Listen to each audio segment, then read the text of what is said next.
അതുമാത്രവുമല്ല, ഇവിടെ തന്നെ ഒരു 4-5 വാർഡുകൾ ഇടിച്ചിട്ടിട്ട് എത്രയോ വർഷമായി, 3 വർഷത്തിലധികം. പുതിയ വാർഡുകൾ നിർമ്മിക്കുന്നില്ല. CT ഇല്ല, MRI ഇല്ല, അൾട്രാസൗണ്ട് സ്കാനിങ് ഇല്ല, എക്സ്റേകളില്ല. ഇതൊന്നുമില്ലാതെയാണ് താലൂക്ക് ജില്ലാ ആശുപത്രി പ്രവർത്തിക്കുന്നത്. അവർക്ക് രാവിലെ വന്ന് ഒപ്പിട്ട് പോയാൽ അവരുടെ സ്വകാര്യ സ്ഥാപനങ്ങളിൽ ജോലി ചെയ്യാൻ പറ്റുന്ന ഒരു സാഹചര്യമാണ് യഥാർത്ഥത്തിൽ സർക്കാർ ഒരുക്കി കൊടുക്കുന്നത്. കാര്യമായ ഇടപെടൽ നടത്തിയില്ലെങ്കിൽ ബഹുമാനപ്പെട്ട ആരോഗ്യമന്ത്രി ഈ പണി മതിയാക്കി രാജിവെച്ച് പോകണം എന്നുള്ളതാണ് ഏറ്റവും വിനയപൂർവ്വം എനിക്ക് പറയുവാനുള്ളത്. ഞാനിപ്പോൾ നിൽക്കുന്നത് തിരുവനന്തപുരം മെഡിക്കൽ കോളേജ് ആശുപത്രിയുടെ മുന്നിലാണ്. ഇവിടെ ജനറൽ മെഡിസിൻ വിഭാഗത്തിൽ രോഗികളുടെ തള്ളിക്കയറ്റമാണ് കാണാൻ കഴിയുന്നത്.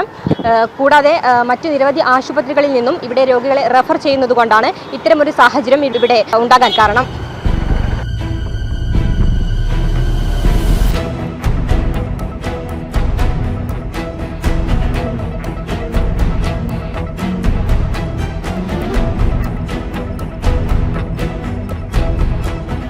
നമ്മുടെ മെഡിക്കൽ കോളേജ് ആശുപത്രി ഇപ്പോൾ ഒരു റഫറൽ ആശുപത്രിയാണ്. അതുപോലെ തന്നെ വിദ്യാർത്ഥികൾ പഠിക്കുന്ന മെഡിക്കൽ കോളേജാണ്. അപ്പോൾ ഈ റഫറൽ ആശുപത്രിയായി ഇതിനെ മാറ്റിയിട്ട് വർഷങ്ങളാവുന്നു. റഫറൽ ആശുപത്രിയായിട്ട് ഇത് മാറ്റുമ്പോൾ തിരിച്ച് ബാക്ക് റഫറലിന് വേണ്ടി നമുക്ക് താലൂക്ക് ജില്ലാ ആശുപത്രികൾ അതിനുള്ള സജ്ജീകരണം ഉണ്ടാക്കേണ്ട പ്രാഥമികമായ ഉത്തരവാദിത്വം ഉണ്ട്. പക്ഷേ ഗവൺമെൻറ്റിൻ്റെ ഭാഗത്തു നിന്നും അത്തരത്തിലുള്ള യാതൊരു നടപടിയും ഇതുവരെയും ഉണ്ടായിട്ടില്ല. അതിൻ്റെ അടിസ്ഥാനത്തിൽ എല്ലാ താലൂക്ക് ജില്ലാ ആശുപത്രികളിലും വരുന്ന രോഗികളെ നിസ്സാരമായ ചികിത്സ നൽകി അവിടെ കിടത്തി 1-2 ദിവസം കിടത്തി അവരെ വീട്ടിലേക്ക് വിടാവുന്ന അസുഖത്തിന് പോലും മെഡിക്കൽ കോളേജ് OPയിലേക്ക് ആയിരക്കണക്കിന് പേര് വരികയാണ്.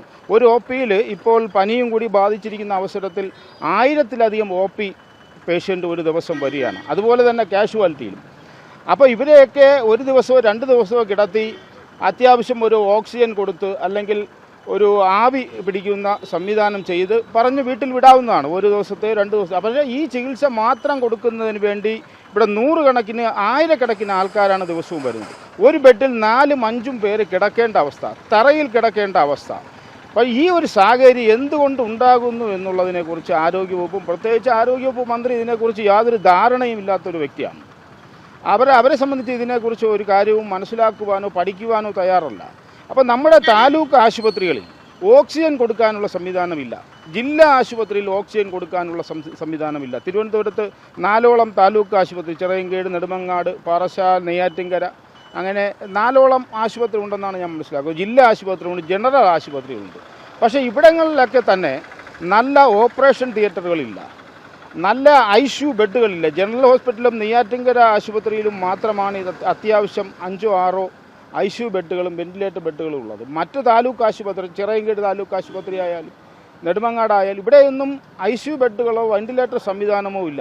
അപ്പം രോഗികൾക്ക് അവിടെ അത്യാവശ്യം ചികിത്സ നൽകി 1-2 ദിവസം ICUവിൽ കിടത്തി ചികിത്സിക്കാൻ കഴിയുന്ന സാഹചര്യം ഉണ്ടായിരുന്നുവെങ്കിൽ മെഡിക്കൽ കോളേജ് ഇങ്ങനെ ആയിരക്കണക്കിന് പേര് ദിവസവും കയറി എത്രയും ദൂര സ്ഥലത്തു നിന്നാണ്, റൂറൽ മേഖലയിൽ നിന്ന് ആൾക്കാർ ഇവിടെ അവരെ ഗതികേട് കൊണ്ട് വരേണ്ട സാഹചര്യമാണ്. അവർക്ക് അത്യാവശ്യമായ ചികിത്സ അവരെ പ്രാഥമിക ആരോഗ്യ കേന്ദ്രങ്ങളിലോ താലൂക്ക് ജില്ലാ ആശുപത്രികളോ ഇല്ല എന്നുള്ള യാഥാർത്ഥ്യം ഇനിയെങ്കിലും ആരോഗ്യവകുപ്പും മന്ത്രിയും തിരിച്ചറിഞ്ഞുകൊണ്ട് പ്രാദേശിക ആശുപത്രികൾക്ക് അടിസ്ഥാന സൗകര്യങ്ങൾ, എത്രയും കൂടുതൽ അടിസ്ഥാന സൗകര്യങ്ങൾ വർദ്ധിപ്പിക്കാൻ പറ്റുമോ അതുണ്ടാക്കണം. CT ഇല്ല, MRI ഇല്ല, അൾട്രാസൗണ്ട് സ്കാനിങ് ഇല്ല, എക്സ്റേകളില്ല.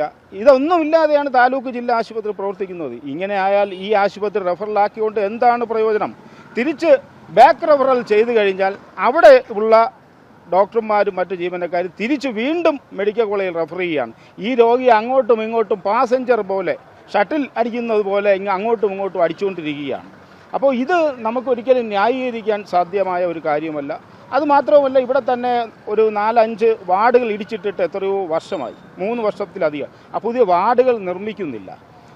പ്രധാനപ്പെട്ട ഒരു കാര്യം, ഇത് DMEയുടെ കീഴിലാണ് മെഡിക്കൽ കോളേജ് പ്രവർത്തിക്കുന്നത്. അതേസമയം ജില്ലാ താലൂക്ക് ആശുപത്രികൾ DHSൻ്റെ കീഴിലാണ്, ഹെൽത്ത് സർവീസിൻ്റെ കീഴിലാണ്. അപ്പോൾ ഹെൽത്ത് സർവീസിലെ ഡോക്ടർമാർക്ക് സ്വകാര്യ പ്രാക്ടീസ് ആകാം. അതേസമയം മെഡിക്കൽ വിദ്യാഭ്യാസ വകുപ്പിലെ ഡോക്ടർമാർക്ക് സ്വകാര്യ പ്രാക്ടീസ് പാടില്ല. ഒരു ഇരട്ടത്താപ്പാണിത്. ഇവിടുത്തെ ഡോക്ടർമാർ, മെഡിക്കൽ കോളേജുകളിലെ ഡോക്ടർമാർ രാവിലെ 7 മണിക്ക് ഡ്യൂട്ടിക്ക് വന്നാൽ രാത്രി വൈകിയും അവർക്ക് ഇവിടെ നിന്ന് പേഷ്യൻറ്റ് നോക്കി പോകാൻ പറ്റാത്ത സാഹചര്യം. അതേസമയം DHSൻ്റെ കീഴിൽ ജനറൽ ആശുപത്രി ആയാലും ജില്ലാ താലൂക്ക് ആശുപത്രി പ്രാഥമിക കേന്ദ്രങ്ങളായാലും അവർ രാവിലെ വന്ന് അത്യാവശ്യം രോഗികളെ OPയിൽ നോക്കി തിരിച്ചു പോവുകയാണ്. തിരിച്ചു പോകുമ്പോൾ അവർക്ക് സ്വന്തം ക്ലിനിക്കുകൾ നടത്തുന്നവരുണ്ട്, ബിനാമി പേരുകൾ ക്ലിനിക്കുകൾ നടത്തുന്നവരുണ്ട്, സ്വന്തമായി ലാബുകൾ നടത്തുന്ന ജീവനക്കാരുണ്ട്, ബിനാമി പേരുകൾ ലാബ് നടത്തുന്നു, മെഡിക്കൽ സ്റ്റോറുകൾ സ്വന്തം പേരിലും ബന്ധുക്കളുടെ പേരിലും നടത്തുന്നു. അവർക്ക് രാവിലെ വന്ന് ഒപ്പിട്ട് പോയാൽ അവരുടെ സ്വകാര്യ സ്ഥാപനങ്ങളിൽ ജോലി ചെയ്യാൻ പറ്റുന്ന ഒരു സാഹചര്യമാണ് യഥാർത്ഥത്തിൽ സർക്കാർ ഒരുക്കി കൊടുക്കുന്നത്. അപ്പോൾ അത്തരത്തിൽ ഒരു ഭാഗം ഡോക്ടർമാരും ജീവനക്കാരും, മെഡിക്കൽ കോളേജിലെ ഡോക്ടർമാരും നഴ്സുമാരും മറ്റ് ജീവനക്കാരും അവർ വലിയ ത്യാഗമാണ് ഇവിടെ ചെയ്യുന്നത്. കാര്യം 12-14 മണിക്കൂറാണ് അവർ ജോലി ചെയ്യുന്നത്. 8 മണിക്കൂർ ജോലി ചെയ്താൽ മതി. പക്ഷേ ഇവിടുത്തെ ഡോക്ടർമാരും മെഡിക്കൽ കോളേജിലെ ഡോക്ടർമാരും നഴ്സുമാരായാലും ഇവിടുത്തെ ക്ലീനിങ് സ്റ്റാഫ് ആയ തന്നെയും അവർ സമയം നോക്കാതെ ഈ രോഗികളുടെ ബാഹുല്യം കണക്കാക്കി അവരുടെ സമയമൊക്കെ മാറ്റിവെച്ചുകൊണ്ട് ഈ ആശുപത്രി കൂടുതൽ സമയം പ്രവർത്തിക്കുന്ന മിക്ക ഡോക്ടർമാരും 18 മണിക്കൂറോളം ഇവിടെ ജോലി ചെയ്യുന്നവരുണ്ട്. അപ്പം ഈ ബഹുമാനപ്പെട്ട ആരോഗ്യമന്ത്രി ഇതിനെക്കുറിച്ചൊക്കെ ഒന്ന് മനസ്സിലാക്കണം. ജനങ്ങൾ അനുഭവിക്കുന്ന ദുരന്തവും ദുരിതവും എന്താണ് മെഡിക്കൽ കോളേജുകൾ എന്ന് മനസ്സിലാക്കിക്കൊണ്ട് ഈ റഫറൽ സംവിധാനത്തെ ശക്തിപ്പെടുത്തുന്നതിന് എന്തെങ്കിലും ഒരു കാര്യമായ ഇടപെടൽ നടത്തിയില്ലെങ്കിൽ ബഹുമാനപ്പെട്ട ആരോഗ്യമന്ത്രി ഈ പണി മതിയാക്കി രാജിവെച്ച് പോകണം എന്നുള്ളതാണ് ഏറ്റവും വിനയപൂർവ്വം എനിക്ക് പറയുവാനുള്ളത്. തിരുവനന്തപുരം മെഡിക്കൽ കോളേജ് ആശുപത്രി ജനറൽ മെഡിസിൻ വിഭാഗത്തിൽ രോഗികളുടെ തിരക്ക് വർദ്ധിക്കുകയാണ്. മറ്റ് നിരവധി ഹോസ്പിറ്റലുകളിൽ നിന്നും രോഗികളെ ഇങ്ങോട്ടേക്ക് റെഫർ ചെയ്യുന്നതുകൊണ്ടാണ് ഇത്രയധികം തിരക്ക് വർദ്ധിക്കാൻ കാരണം.